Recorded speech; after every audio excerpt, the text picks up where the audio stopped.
Welcome guys to today's video. We are doing a spotlight series where we're going to interview one of my students to really walk through where she was at before joining the program and where she's at now. So welcome. If you are new to me, my name is Crysta. I am an enrolled agent by the Internal Revenue Service, and I have a program called Tax and Accounting Clients on Demand that helps tax professionals, bookkeepers, accountants, CPAs, and financial coaches get clients consistently. So today we have Similan Bowens. She is an enrolled agent by the Internal Revenue Service as well. And she's going to tell us her story of kind of where she was before starting the program and where she's at now. So welcome, Similan. I'm super excited to have you as my first interview for the Spotlight series. Thank you. Thank you. Yeah, so why don't you just go ahead and introduce yourself and tell people who you are and how long you've been in business. Okay. So as Crysta mentioned before, I am an enrolled agent. I'm not a Louisville, Kentucky native, but I've been here the last 11 years. When I went to school, I knew I wanted to do accounting, but I wasn't sure what I wanted to do with that. And then I fell in love with taxes. And I knew I wanted to specialize in taxes. So when I was looking at different exams, for me, it made more sense to do the special enrollment exam versus the CPA exam. I knew I didn't want to sign or review financial statements or anything like that. I definitely was all tax, definitely a tax nerd. I had my daughter about 6 years ago, and not being from Louisville, I didn't want to put her in daycare, so I had to say goodbye to firm life. From there, I did contract work, and 3 years ago, actually in November, so 3 years ago now, I went ahead and got licensed with the state and everything to start my own business.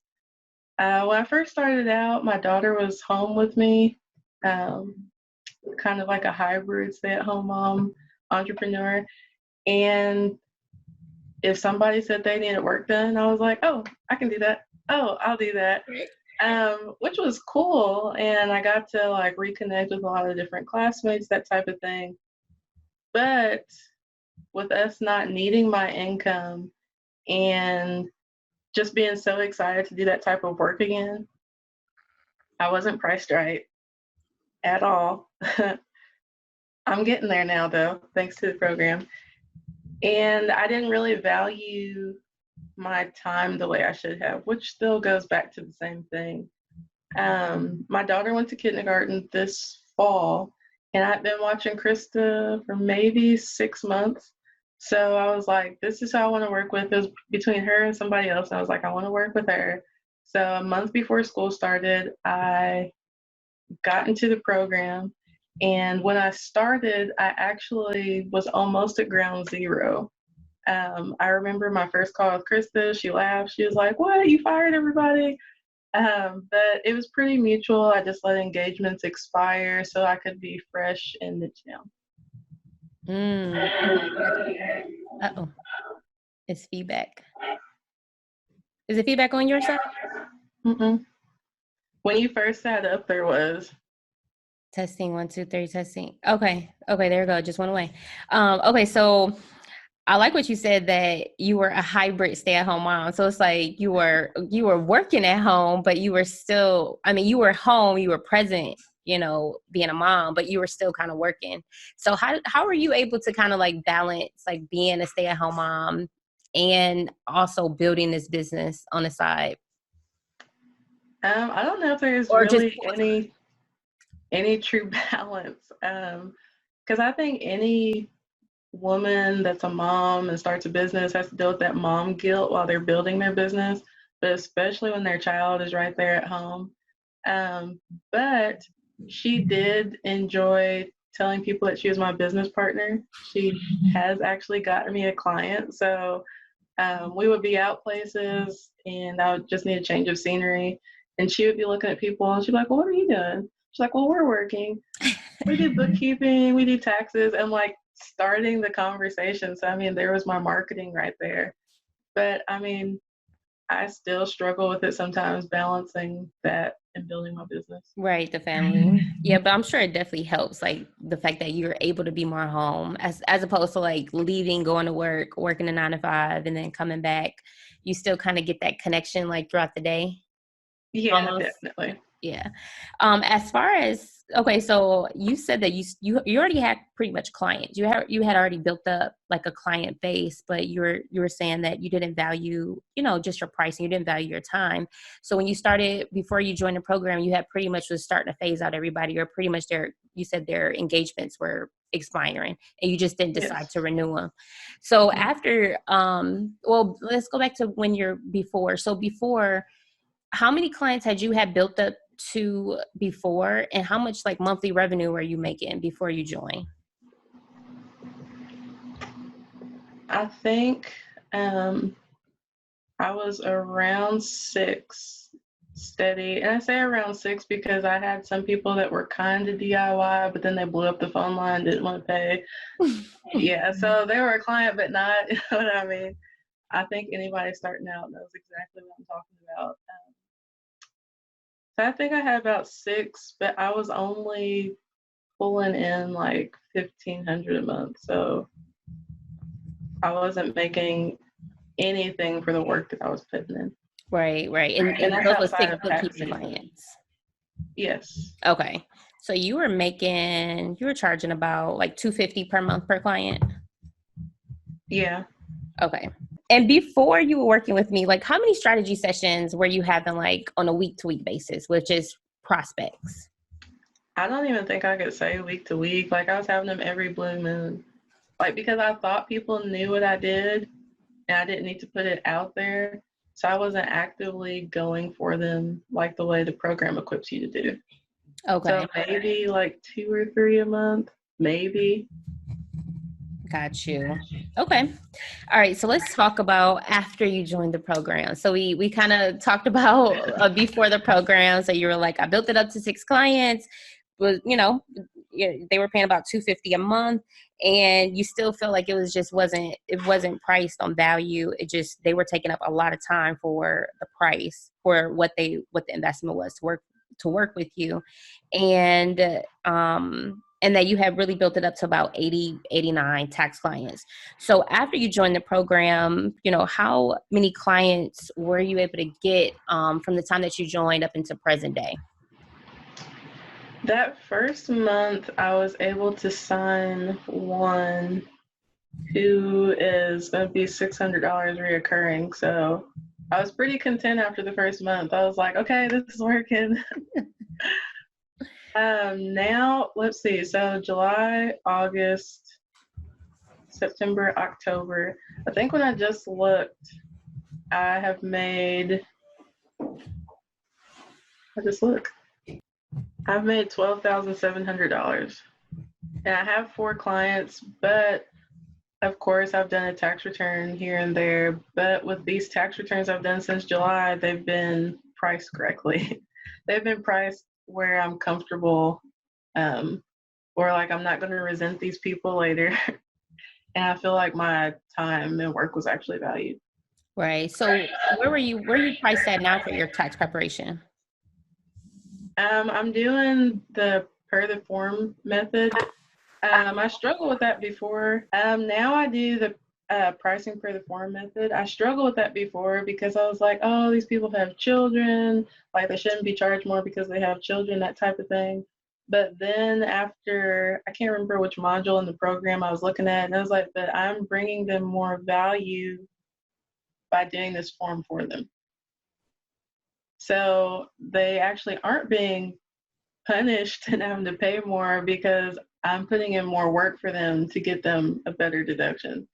Um, so yeah, I still kept my base rate, but then just started charging for the forms I was doing and presenting it to them, showing them the tax savings that they were getting with this extra work that I was doing. Right. So before, like an average price was how much for taxes? I don't want you to kick me out of the program. It was only like 150. Okay. And where are you at right now, like an average price for taxes or investment work with you for taxes? The average for my regular is like at 300, and for regular, I'm sorry, that's people that aren't filing a Schedule C. So I'm up to like 575, 600 for people filing a Schedule C. Okay. And before, like a schedule fee was like 150, 200, or was it more? It's 275. Okay. Wow. So you went from $275 to like $575, $600. So almost double your pricing. Awesome. And how many bookkeeping clients do you have total? Is it just the one $600 per month, or do you have any other ones? No, so I have 4 total. So I have the $600, I have 2 at 350. Right. I'm at my computer. I'm sorry. Okay, so I'm at 1850 right now for bookkeeping revenue. And that's okay. So you're at 1850 for a client. Yes. Okay, so that's about like 460 on average per client.